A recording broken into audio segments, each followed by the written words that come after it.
едно към колонадата като височина, като разстояние. Тук има и оригинални елементи. Малко е забавно, но най-хубавият капител са тези горе като вазички, които виждате. Това е корински капител. Този най-хубавият самотният, той е оригиналният и ако ви прави впечатление, той е най-хубаво и пластично оформен. С ръчичка, с длето и прочие от древните майстори. Останалите капители са копия и, как да кажа, не са толкова фино изработени, колкото оригинала. Но, кое е забележителното, че всички тези колонии, копията, нали, оригиналите са създадени, да речем, около 200-та година, преди 1800 години. Но след всичките катаклизми там и пожари, които им се случват, те ги преизползват през 4 век, още веднъж ги изправят, преди да ги удари земетресението. И си ги използват. Там ще ви покажа един недовършен, много интересен. Но е много рядко така добре запазени да са високи. Всеки път ме питат как са ги изправили. Те нямат електромотори, нали, нашите машини, но имат си кранове, които се задвижват от животинска тяга и от хора, много организирани, много премерени хора. И това са тонове, които са дигнати на една значителна височина. Просто всичко си става с умение и с желание. Това са организирани, можещи хора. Винаги има такива. Разбира се, има и кълпазани. Дайте да продължим по стъпалата.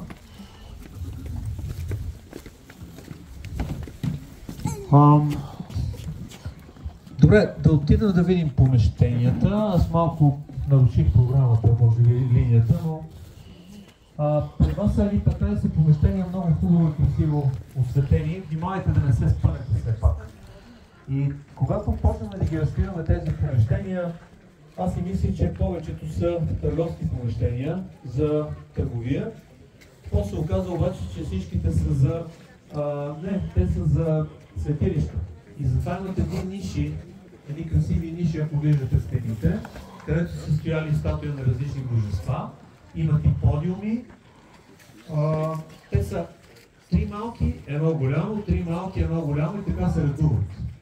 15 са общо. 15-то е там в дъното, то е от църквата след това, като са разширявали своята църква, те са зазирали това помещение, защото им е трябвало пространство. За съжаление не мога да ви кажа на кое божество и на кои божества са тези помещения, защото вътре, това, което намерихме, е след като те са ги направили жилищни след земетресение, когато им е било трудно.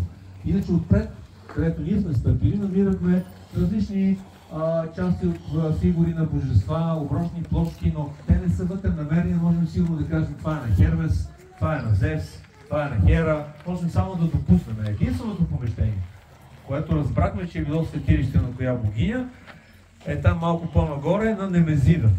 Ще кажа няколко думички за него, но се оказа, че тук в северната част всичките са били светилища. Тоест това е, как да кажа, святата част на техния форум, северната, така представителна. Ти идваш от юг, тук е хълма и тук са само божества. А в другите портици, на които ви споделих, като тия двуетажните, те са търговски. Минахме по пасарелката. Само внимавайте да не се спънете, защото сме оставили, нали, с архитектите стените как са паднали при земетресението и са рухнали, някои са под стъкло. Пред вас са, моля, гледайте си краката, че е малко тъмно, да не стане белял.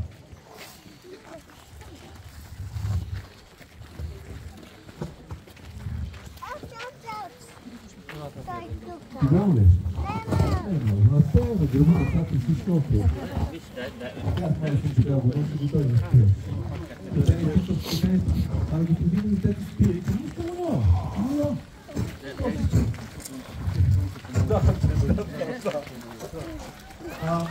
Изпълнително пред вас светилище на Немезида, защото ти чувате ли ме?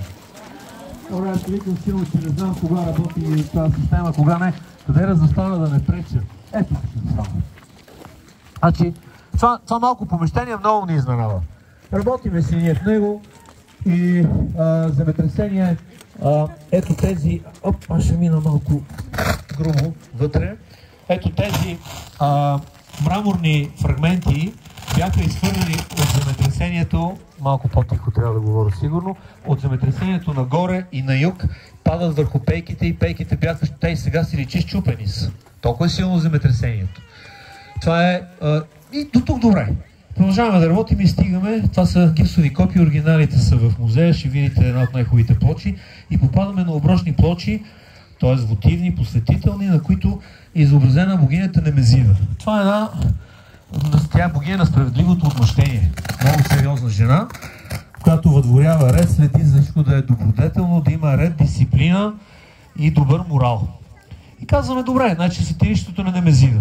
И после ни направи впечатление, че не можем да сглобим нито една от тези плочки, защото те може да са счупени от земетресението, нали, паднали с стени и други неща, но защо не може да ги сглобиме?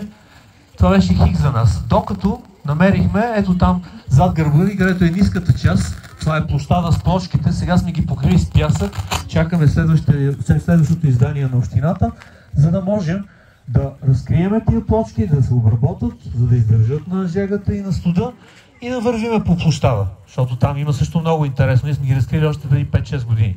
И там намираме част от тези плочки, хвърлени така много яростно, очевидно, сглобяваме ги и те си пасват. Това означава, че някой съзнателно атакува светилището, лицето на богинята е силно натрушено, особено то, хвърляла е плочките яростно насам натам, някои са останали тук. И това е станало малко преди земетресението, което е 380 и там коя година и 8 някъде, а християни стават 380. И очевидно в този кратък период от около 8 години местните християни те имат доста гняв са били натрупали, вероятно атакуват светилището на Немезида точно, чупат го, унищожават го и веднага след това се случва земетресението и предполагам, и вие сигурно, че им е било доста тежко на тези хора, защото това е богиня на отмъщението. Ти чупи светилището и след това града е пометен от земетресение. А те са вярващи хора, няма значение дали са езичници или са християни. Все е вяра. Доста разказ има на тези плочки. Мисля, че скоро капте тук, наблизо ли си? Тук е. Да. Една от плочките, така най-голямата, ще бъде показана и вероятно вече е изложена. Да, чудесно. Там има гладиаторски елементи около цялата богиня. В цялата Римска империя има само още един такъв случай, мисля, че беше от Харватия, на Немезида, изображение отстрани с гладиаторски атрибута. При нас всичките са такива. Означава, че са правени гладиаторски борби, те са обикновено свързани с императора, може да са загивали и християни или не, битки с животни, а Немезида е била свързана с тия игри. И те затова си отмъстили християните, имали са лош спомен и са атакували нейното светилище. Хубава историята и сега този подиум, който виждате, това са архитектурни елементи, т.е. те са стояли някога на форума, ама още през първи век преди Христа. И когато правят светилището през 4 век, те ги преизползват и правят един подиум. Това е като иконостас. Тук се редат тези плочки на богинята, в нишата горе, която частично оцелява, се слага по-голямо нейно изображение. Ние го намерихме, но беше толкова силно счупено, че само краката на богинята бяха и на грифона. Грифона е нейното свещено животно, само краката им бяха оцелели до тук. Яростно е било, доста няф е имал. И ако дойдете, ама сте много и ще ми е трудно, може би като следващия път и по светличко, тук има 3 дупчици, които са във формата като на круша в дълбани. И те са служили като лампи. Сипваш вътре маслъце, слагаш един фитил и те светят като свещите в християнството. То християнството е взело тези идеи от езичниците. Никой не е открил така топлата вода. Това е малко спретно светилище, сядаш. И какво правиш? Молиш се, като искаш нещо от богинята или от което и да е божество. На езичниците взаимоотношението с боговете е малко по-практично, малко е меркантилно. Там е давам ти нещо на божеството, но искам в замяна да направиш еди какво си. Ви обещавам, че ако ти ми помогнеш, аз ще направя еди какво си за теб. Не е като вярата в църквата, ние отиваме там и даваме всичко, защото вярваме, но очакваме, молим се, но не е като сделка.